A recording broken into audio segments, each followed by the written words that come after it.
Por favor, suscríbete a mi canal, me haría extremadamente feliz. Este caso ocurre en el Reino Unido durante varias décadas. La Corporación Británica de Radiodifusión. Corporación Británica de Radiodifusión se fundó el 18 de octubre de 1922. Desde sus inicios, la Corporación Británica de Radiodifusión afirmó querer informar, educar y entretener. La corporación se expandió rápidamente durante la década de 1930. Estableció la Casa de Radiodifusión en Londres como su sede y lanzó servicios de televisión a partir de 1936. Se consolidó en la cultura británica, especialmente tras transmitir la coronación de la reina Isabel II en 1953, que atrajo a millones de espectadores. A nivel nacional, la Corporación Británica de Radiodifusión ganó una reputación y era conocida como anti-beep. Muchos hogares la veían como un referente de periodismo imparcial, programación de calidad y hasta cierto punto memoria nacional. Empezó a conducir varios programas de televisión, muchos muy populares entre los niños. En la era moderna, la imagen de la Corporación Británica de Radiodifusión como un pilar de la vida británica comenzó a fracturarse. Se vieron envueltos en todo tipo de controversias y escándalos, y es el escándalo más perturbador en el que profundizaremos en el video de hoy. Durante décadas, un hombre llamado Jimmy Savile había sido considerado como uno de los animadores más reconocidos de Gran Bretaña. Era recaudador de fondos para la caridad, figura televisiva y un nombre confiable en los hogares. Pero después de su muerte, en 2011, comenzaron a salir a la luz rumores que habían sido reprimidos durante mucho tiempo, y rápidamente se convirtieron en una ola de acusaciones que destrozaron la imagen pública cuidadosamente mantenida a su alrededor. Este hombre pudo abusar de cientos de víctimas. Cuando finalmente salieron a la luz las revelaciones sobre Savile, en 2012 no surgieron como un caso aislado. Abrieron todo un panorama de acusaciones históricas de abuso que involucraban a hombres famosos que habían trabajado o pasado por la Corporación Británica de Radiodifusión. La Policía Metropolitana inició la operación U3, que fue una investigación lanzada en octubre de 2012. Savile era la figura central, pero pronto se enfocó en otros famosos. En el caso de Savile se descubrió que cometió delitos en hospitales, escuelas y en la Corporación Británica de Radiodifusión. Para la Corporación Británica de Radiodifusión, el hallazgo más perjudicial provino de la revisión de la dama Janet Smith. Se descubrió que Savile pudo abusar de sus víctimas en prácticamente todas las instalaciones de la Corporación Británica de Radiodifusión en las que trabajó. Descubrieron que algunos miembros del personal incluso estaban al tanto de estos incidentes y que circulaban rumores, pero la Corporación Británica de Radiodifusión simplemente hizo la vista gorda. Muchas de las víctimas de Savile eran personas vulnerables y niños, y algunos afirman que la Corporación Británica de Radiodifusión fomentó un ambiente para que él hiciera lo que quisiera, y no era el único.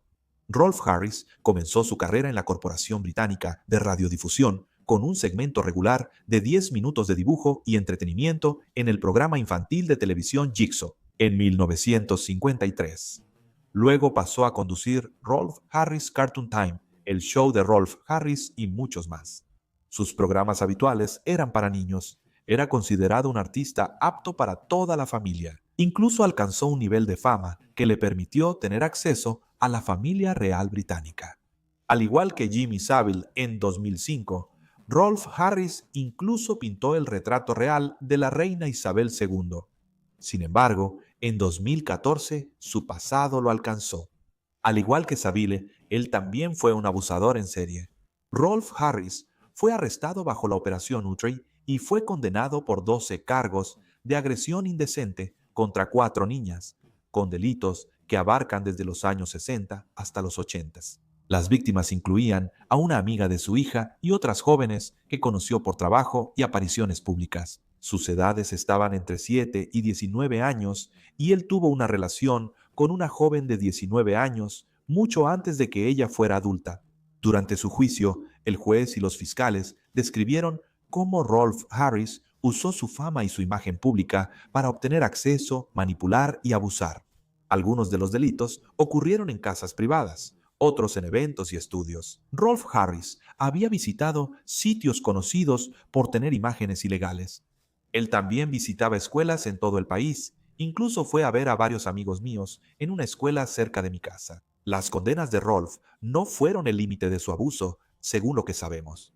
Varios testigos de Nueva Zelanda, Malta y Australia se presentaron en su juicio para testificar, pero ellos no eran el tema del juicio, ni se presentaron casos por ellos. En el Reino Unido, la cobertura mediática y los comentarios posteriores enfatizaron que Rolf Harris había sido permitido ocupar posiciones de confianza y autoridad, incluyendo trabajo en material dirigido a niños. Aunque después algunos afirmaron que ya circulaban rumores, supuestamente mucha gente lo sabía. Es difícil ver cómo nadie en la Corporación Británica de Radiodifusión sabía sobre sus crímenes horribles. Pero apenas estamos comenzando, hay más. Stuart Hall era un presentador de noticias regionales de la Corporación Británica de Radiodifusión en el noroeste de Inglaterra y se hizo conocido a nivel nacional como el conductor de un programa de concursos llamado It's a Knockout. En 2013, admitió 14 cargos de agresión indecente contra 13 niñas de 9 a 17 años. Cometió estos crímenes entre los 60 y 80. El tribunal lo describió como un depredador oportunista que agredía a niñas que lo veían como una personalidad confiable de la televisión. Una víctima describió haber sido agredida en los cuartos del personal del hotel después de haber sido elegida como porrista en su programa. Más tarde, los informes indicaron que parte del abuso ocurrió en o en relación con las instalaciones de la Corporación Británica de Radiodifusión, incluidos los estudios donde él había trabajado. Al hacerse públicos sus crímenes, la Corporación Británica de Radiodifusión canceló sus contratos y pidió una revisión sobre su conducta y lo que el personal sabía. Informes adicionales encontraron que había agredido al menos a 21 víctimas femeninas en la Corporación Británica de Radiodifusión entre 1967 y 1991, y que algunos empleados de la Corporación Británica de Radiodifusión sabían que él estaba llevando a menores de edad a su camerino. Chris Denning fue uno de los disc jockey originales de Corporación Británica de Radiodifusión Radio 1 al lanzarse en 1967, pero sus delitos comenzaron años antes, en 1959, cuando tenía solo 18 años, mucho antes de que fuera alguien en la radiodifusión. Fue condenado en Alemania Occidental por distribuir imágenes ilegales de menores. En los años 60 se unió a la Corporación Británica de Radiodifusión, siendo la primera voz de Corporación Británica de Radiodifusión 2 en 1964 y disc jockey de Radio 1 en 1967. Aprovechando su fama, se acercó a chicos en programas de música, áreas detrás del escenario y en Top of the Pops. Top of the Pops era un programa de televisión que Saville conducía. Para 1974, tuvo su primera condena en el Reino Unido por indecencia grave y agresión indecente contra chicos, aunque no fue encarcelado por estos delitos. Pero fue despedido de la Corporación Británica de Radiodifusión y de una discográfica que era propiedad de otro hombre que también protagoniza este caso.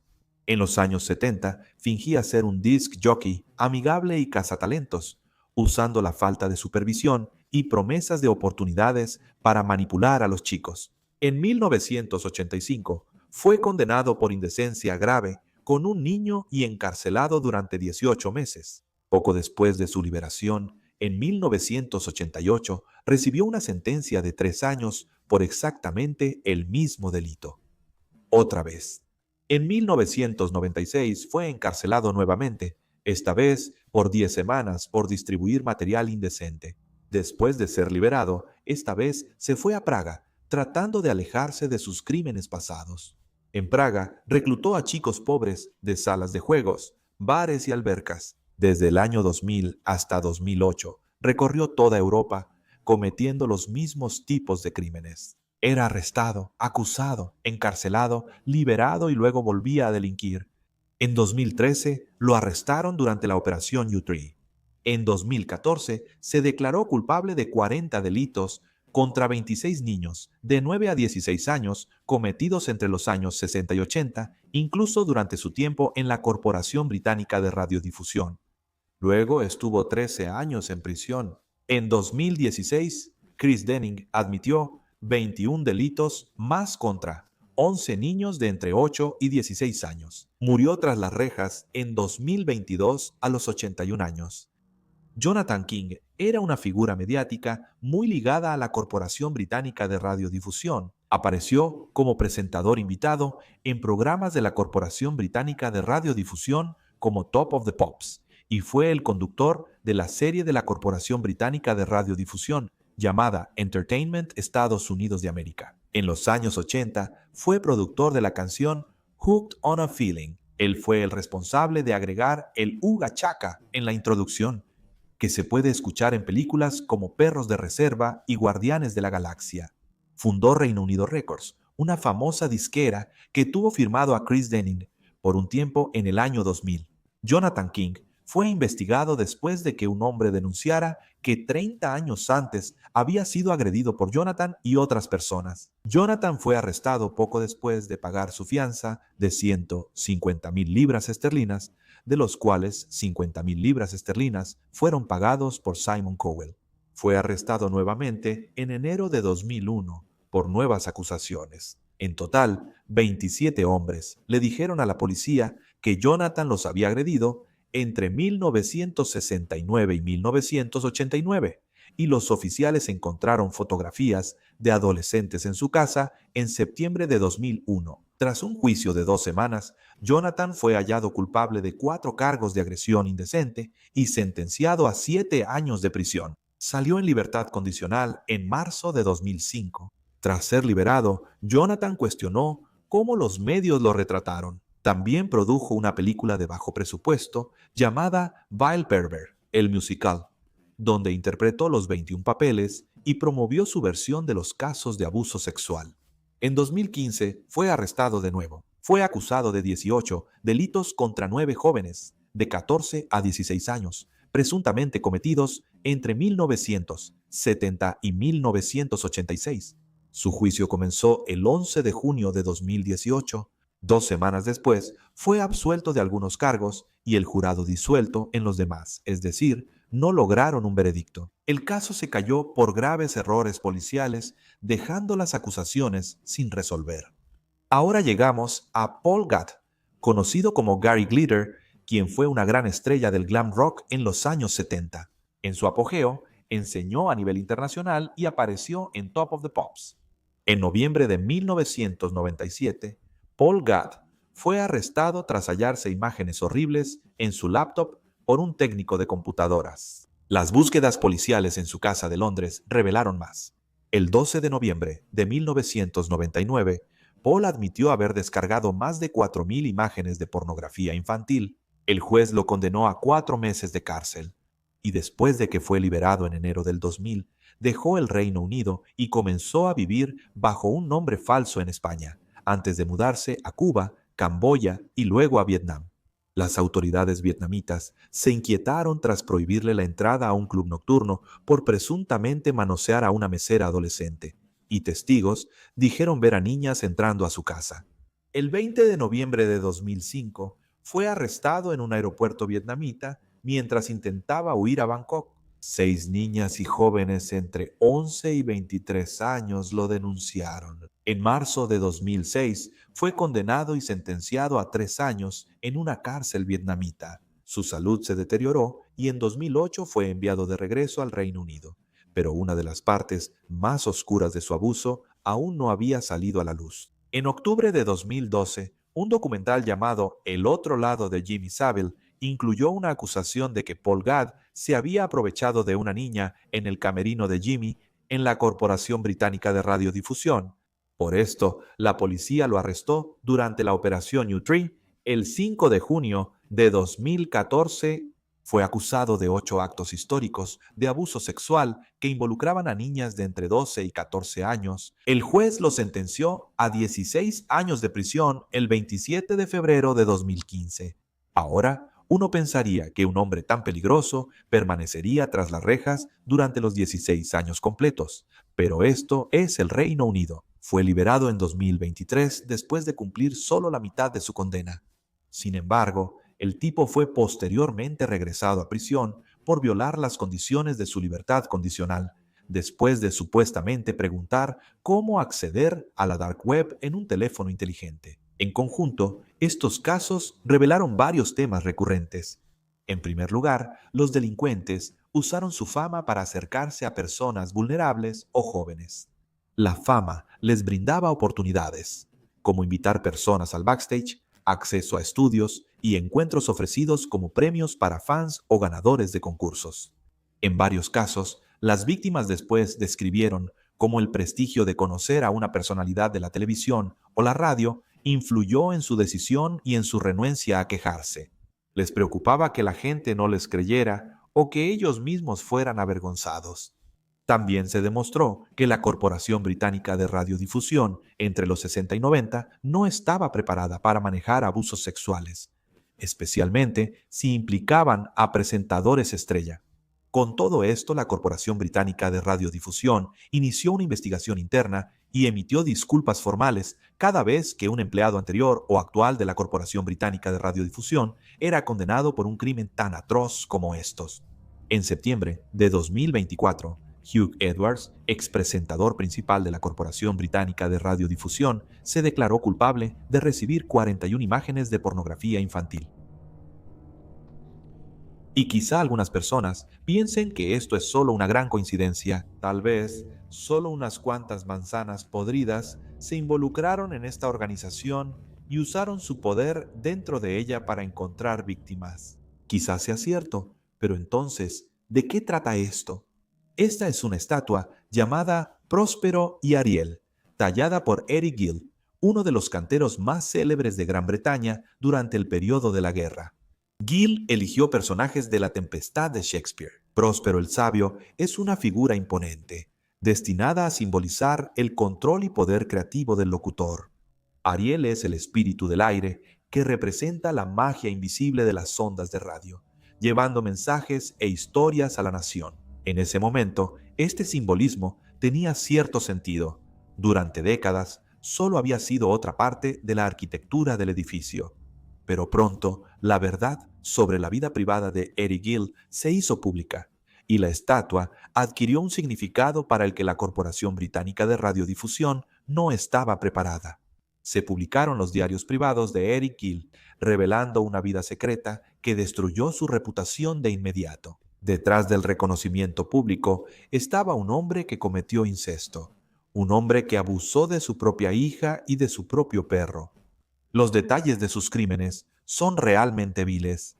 Las revelaciones salieron a la luz a principios de los años 90. La Corporación Británica de Radiodifusión no sabía nada de esto en los años 30, pero al hacerse público, la atención se enfocó en la estatua en Broadcasting House. Se encuentra directamente sobre las puertas principales. Un desnudo, como una figura aérea en forma de carta, sostenido bajo la imponente figura de Próspero. Lo que antes había sido simbólico, de repente parecía ser muy inquietante. Y luego, por supuesto, todo lo que he discutido en este video salió a la luz. Con estas dos cosas mezcladas, la gente empezó a sentirse increíblemente incómoda. Los activistas dijeron que una televisora tan dañada por escándalos de abuso no debía conservar una obra creada por ese artista, con el historial de Gill. Especialmente una que sí parecía bastante extraña, dado el contexto, pero la Corporación Británica de Radiodifusión se defendió. Argumentó que la estatua era parte del patrimonio del edificio y que quitarla sería un intento de reescribir la historia. La Corporación Británica de Radiodifusión dijo que era importante preservar la obra de arte, no para honrar al artista, sino para reconocer el contexto en el que se había creado el edificio. El debate se reavivó entonces en el año 2022, cuando un hombre atacó la estatua con un martillo, escaló el edificio, gritando sobre los delitos de Eric Gill y destrozando la piedra antes de ser arrestado. La estatua sigue siendo una de las obras de arte público más controvertidas de Gran Bretaña. Después de que la estatua fue atacada, la Corporación Británica de Radiodifusión la restauró y ahí permanece hasta el día de hoy. Si yo tuviera una obra de arte como esta en el frente de mi casa y supiera que fue hecha por alguien como Eric Gill, desaparecería extremadamente rápido.